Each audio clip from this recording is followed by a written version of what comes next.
যাদের অনেক বেশি চুল পড়ে যাচ্ছে, নতুন চুল গজাচ্ছে না, চুল মোটা হচ্ছে না, চুলের গোড়া মজবুত হচ্ছে না, তো তাদের জন্য আজকের এই রেমেডিটা। হ্যালো এভরিওয়ান, আসসালামু আলাইকুম। আজকে আমি আপনাদের সাথে শেয়ার করব মাত্র 3 দিন ব্যবহারের ফলেই আপনার চুলের অনেক সমস্যার সমাধান পেয়ে যাবেন। তার একটা হোমমেড হেয়ার অয়েল অথবা হোমমেড রেমেডি, হেয়ার রেমেডি। তো প্রথমে আমার লাগবে হচ্ছে লবঙ্গ। কম বেশি আমরা সবাই জানি চুলের জন্য লবঙ্গ কতটা উপকারী। চুলের যত্নে লবঙ্গ একটি কার্যকরী উপাদান। এই লবঙ্গ ব্যবহার করলে আপনার চুল পড়া বন্ধ হবে, চুল খুশকিমুক্ত হবে, চুল দ্রুত গতিতে লম্বা হতে সাহায্য করবে। তাছাড়া লবঙ্গের মধ্যে থাকা অ্যান্টিঅক্সিডেন্ট ও অ্যান্টি ইনফ্লামেটরি উপাদান মাথার ত্বককে সুস্থ রাখতেও সাহায্য করে। তাছাড়াও চুলের ফলিকলকে শক্তিশালী করতে সাহায্য করে। আজকের এই হোমমেড হেয়ার অয়েল বা হোমমেড হেয়ার রেমেডি তৈরি করার জন্য এখানে আমার লাগবে হচ্ছে 1 চা চামচ পরিমাণ লবঙ্গ। তো এখানে 1 চা চামচ আমি মেপে নিয়ে নিচ্ছি, আপনারা চাইলে আনুমানিক 15-20টাও নিয়ে নিতে পারেন। তারপর লাগবে হচ্ছে আমার কালো জিরা। নতুন করে আর কালো জিরার কথা বলার কিছু নেই, আমরা কিন্তু অনেকেই জানি কালো জিরা নিয়মিত ব্যবহার করলে চুল পড়া বন্ধ করতে সাহায্য করে, নতুন চুল গজায়। তাছাড়াও চুলের উজ্জ্বলতা বাড়াতেও কিন্তু কালো জিরা দারুণ কাজ করে। এখানে আমি 1 চা চামচ পরিমাণ কালো জিরা নিয়ে নিয়েছি। যদি আপনি তেলের পরিমাণটা আরও বাড়াতে চান সেক্ষেত্রে কিন্তু এই পরিমাণগুলো আপনি বাড়িয়ে দিতে পারেন। তো এখন নিয়ে নিব হচ্ছে মেথি। এখানে আমি মেজারমেন্ট যে চামচটা দিয়ে কালো জিরা আর হচ্ছে লবঙ্গ নিয়ে নিয়েছি, সেই চামচ দিয়ে কিন্তু মেথিটা নিয়ে নিচ্ছি। মেথি চুলের জন্য একটি জনপ্রিয় উপাদান, যা চুল পড়া কমাতে সাহায্য করে, খুশকি দূর করতে সাহায্য করে, চুলের বৃদ্ধি বাড়াতেও কিন্তু দারুণ কাজ করে। মেথিতে থাকা প্রোটিন, আয়রন, ফলিক অ্যাসিড এবং ভিটামিন চুলের জন্য খুবই উপকারী।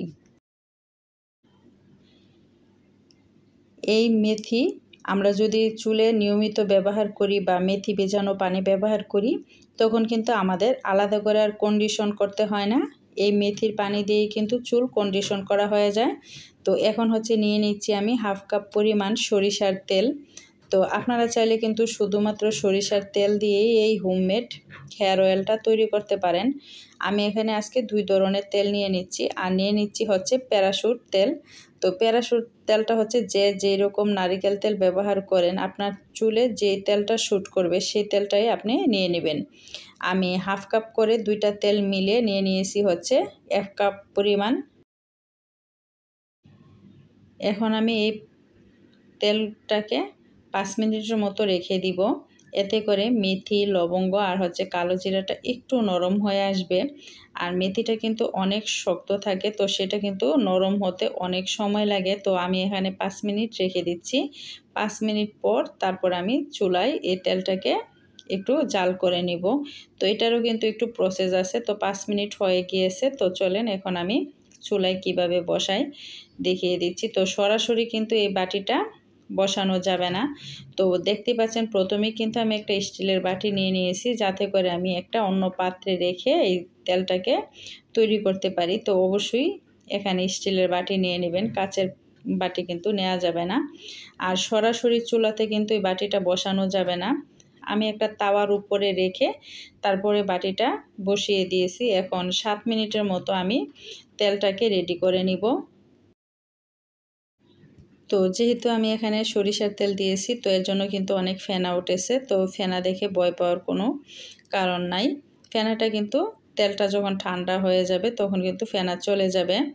আর চুলার আঁচটা অবশ্যই আপনার একদম লো আঁচে রেখে তেলটাকে রেডি করতে হবে। যদি চুলার আঁচটা বাড়িয়ে দেই, দ্রুত কিন্তু মেথি, লবঙ্গ আর হচ্ছে কালি জিরাটা পুড়ে যাবে, তখন তেলটা থেকে একটা বাজে গন্ধ আসবে। তো এখানে হচ্ছে আমি 7 মিনিটের মতো এই তেলটাকে রেডি করে নিব বা জাল করে নিব। খুব বেশি বাড়িয়ে দিলে কিন্তু তেলটা থেকে একটা বাজে গন্ধ করবে, তখন মাথায় দিতে আর ইচ্ছা করবে না। চুলাটা বন্ধ করে দিয়েছি, 7 মিনিট হয়ে গিয়েছে।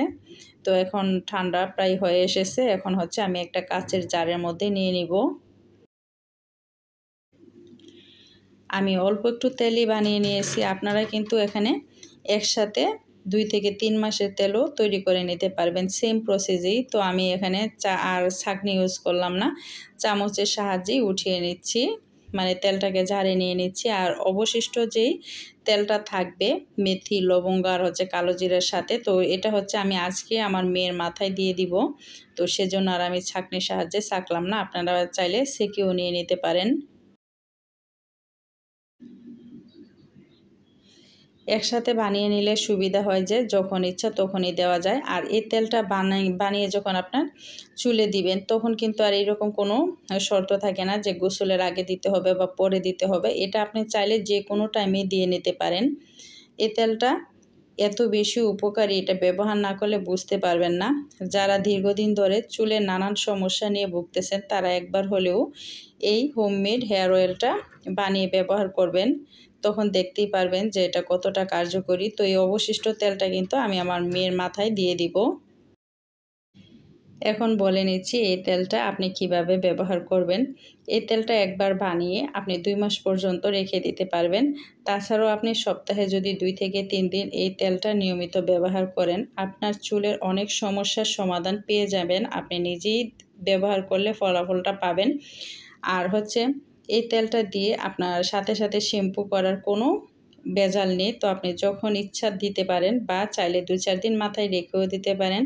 আর যারা তেল দিয়ে মাথায় রাখতে পারেন না সেক্ষেত্রে এটা আপনাদের পার্সোনাল ব্যাপার, যে তেলটা দিয়ে 20 মিনিট রেখে শ্যাম্পু করে নিলাম। তো কেমন হয়েছে আমার এই হোমমেড রেমেডিটা বা হেয়ার অয়েলটা? যদি আপনারা ব্যবহার করে একটু উপকার পান অবশ্যই একটা কমেন্ট করে আমাকে উৎসাহিত করার অনুরোধ রইল। তো সবাই ভালো থাকবেন আর সুস্থ থাকবেন। দেখা হবে নতুন কোনো ভিডিওতে। সেই পর্যন্ত সবার জন্য অনেক দোয়ার ভালোবাসা রইল। সবাইকে আল্লাহ হাফেজ। আসসালামু আলাইকুম।